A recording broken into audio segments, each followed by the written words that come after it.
fait aussi toute la force de la francophonie locale, c'est sa multiculturalité. Ça a été vraiment un mouvement des communautés. Bien, le défi, c'est surtout d'être un journal très minoritaire.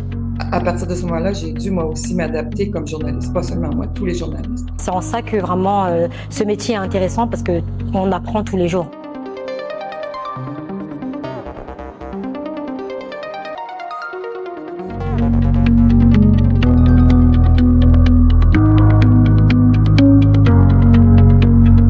À Toronto, faire du journalisme en français, ce n'est pas seulement exercer un métier.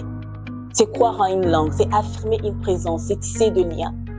Chaque semaine, des journalistes francophones prennent la plume, ils tendent le micro, ils capturent l'instant. Ils racontent, ils questionnent, ils informent pour créer un espace, une mémoire.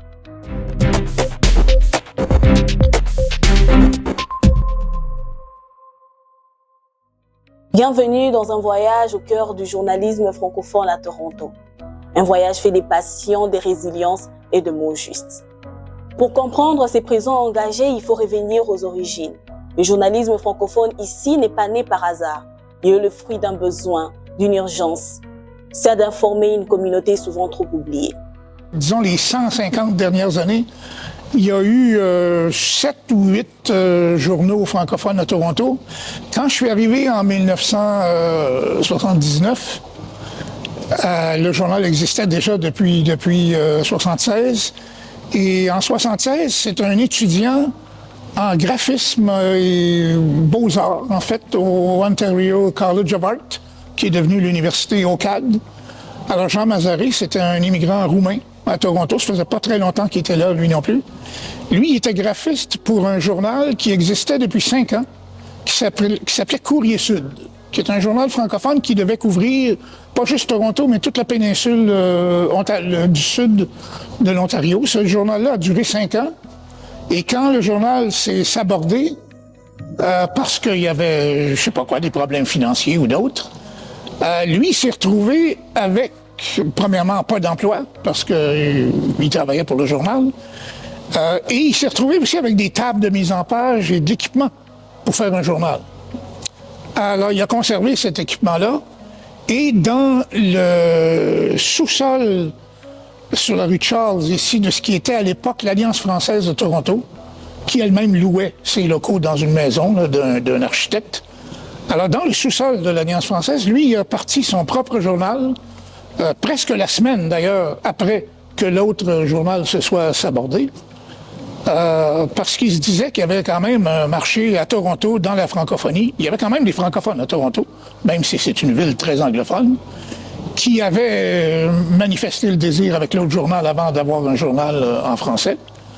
Je pense que c'était aussi à l'époque des débuts de Radio-Canada. Ça fait 45 ans qu'il y a la franchise, pas la franchise, mais la fréquence C'est Bon, qui est la radio qui est installée à Sudbury. Je n'ai pas la date exacte pour Toronto, mais pour Sudbury, ça a été vraiment un mouvement des communautés. Donc, c'est des gens de la communauté francophone qui demandaient à Radio-Canada d'installer une antenne là-bas. Donc, 45 ans qu'il y a des émissions de radio locales. Alors, la coopérative radiophonique de Toronto existe depuis 1991. On a donc fêté notre 30e anniversaire il y a déjà un petit moment.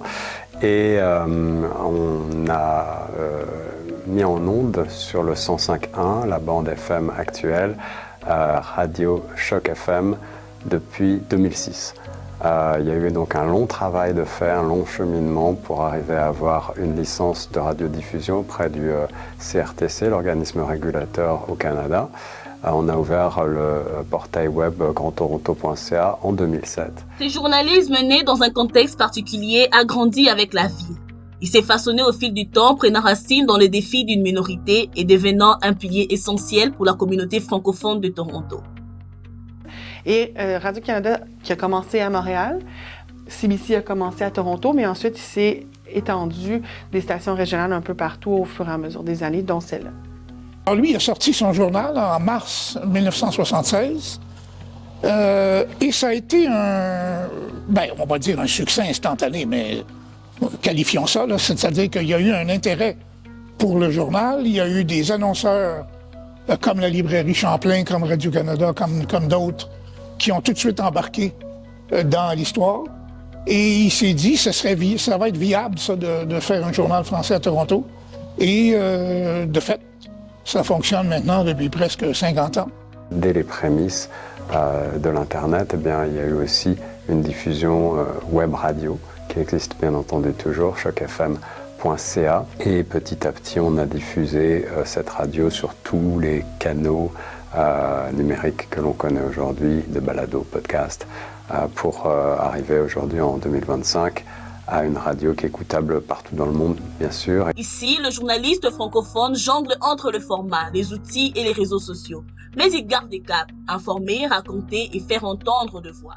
Il développe des contenus à la demande, réécoutables pour l'ensemble des émissions et des interviews, des entrevues, des chroniques que l'on effectue ou qui sont effectuées par nos membres. Et c'est aussi l'esprit de notre organisme que de donner la voix aux francophones de la région. Et puis la façon que les gens consultent, ça change aussi. On consulte beaucoup sur notre téléphone. Dans mon cas, la radio, on constate que, par exemple, l'émission Ça nous regarde, elle est beaucoup écoutée par des gens qui l'écoutent en différé. Ils vont l'utiliser sur l'application.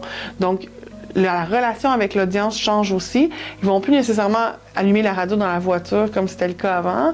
Ils vont plus nécessairement ouvrir la télé en cuisinant. C'est les applications, c'est ce type de moyens-là. Donc, on rejoint les gens différemment. C'est le média numérique. C'est notre principal média maintenant. Chaque année, on se demande si on conserve le journal papier, mais c'est encore payant. Alors, on le conserve. Il y a encore des annonceurs qui aiment l'idée d'avoir une annonce papier, que les gens tiennent le journal en papier. Un journalisme pensé pour le francophone, les francophiles, mais aussi tous ceux qui un jour croisent le chemin de la langue française.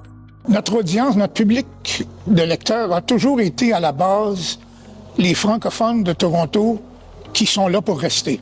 Là, autour de ça, se greffent leurs amis, les francophiles, des gens qui ne font que passer.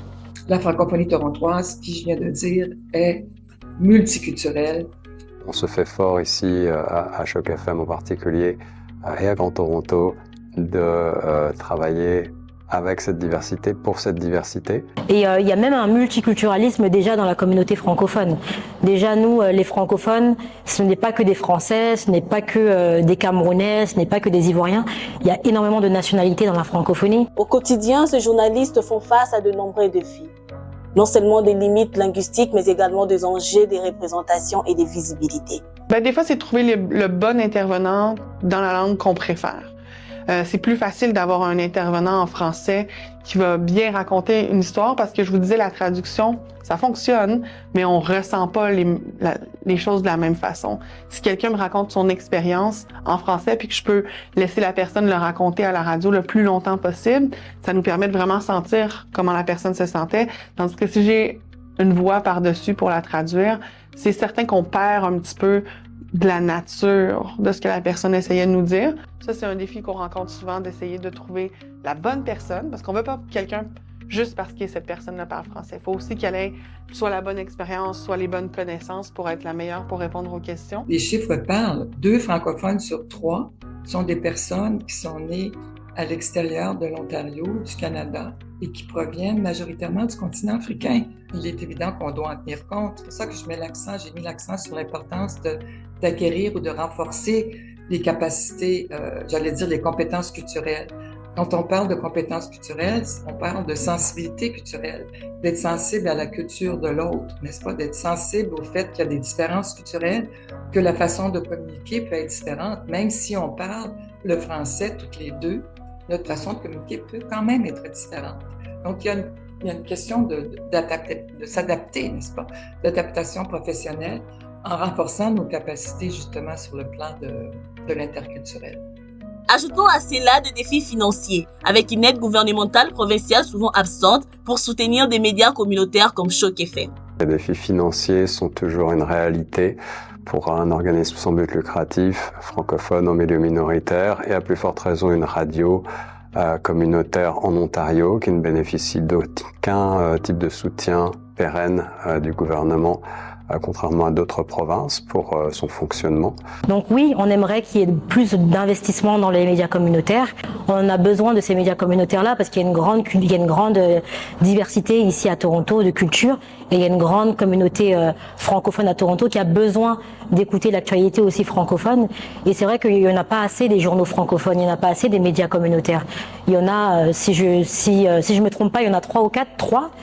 Dans une grande ville, la plus grande ville du Canada, ce n'est pas assez. L'aspect financier, c'est un défi pour la communauté francophone parce qu'on est en situation minoritaire. Donc, pour les médias également, il faut être très créatif parce que finalement, le journalisme, c'est une forme d'entrepreneuriat, n'est-ce pas?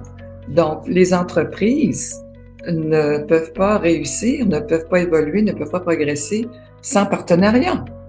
Malgré ces obstacles, ce journaliste continue leur travail, convaincu de l'importance d'une voix francophone à Toronto. Avant de conclure ce voyage, nous avons tendu les micros à ceux qui écoutent, ceux qui vivent et qui soutiennent ces médias au quotidien, les auditeurs. Ils sont étudiants, travailleurs, francophones, mais également bilingues. Radio-Canada, je connais. Je regarde souvent leurs articles. Quand ils postent par rapport à notre université, je suis curieuse de savoir qu'est-ce que l'UEF a fait, qu'est-ce que notre université a offert et tout. Donc, j'aime bien lire les articles de Radio-Canada qui se rapportent à l'UEF.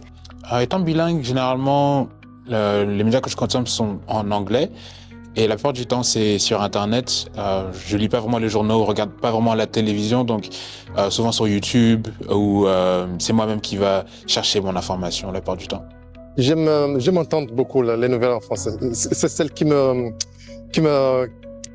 plaît le plus. Tout le monde, vieux et jeune, consomme les réseaux sociaux de nos jours. Donc la clé de la réussite, c'est être visible sur les réseaux sociaux pour se faire connaître. Aussi les sujets qu'ils abordent, c'est parler un peu plus du monde. Pour attirer les gens, je pense qu'ils peuvent surtout attirer les jeunes. Il faut mettre un peu des événements du sport, peut-être des entertainment, de la musique pour attirer toutes les personnes. Ainsi se termine ce voyage au travers le voix et les histoires du journalisme francophone à Toronto. Un voyage tissé de résilience, des passions et des convictions. Là où la langue française, douce et ténace, trouve sa place au sein d'une ville plurielle.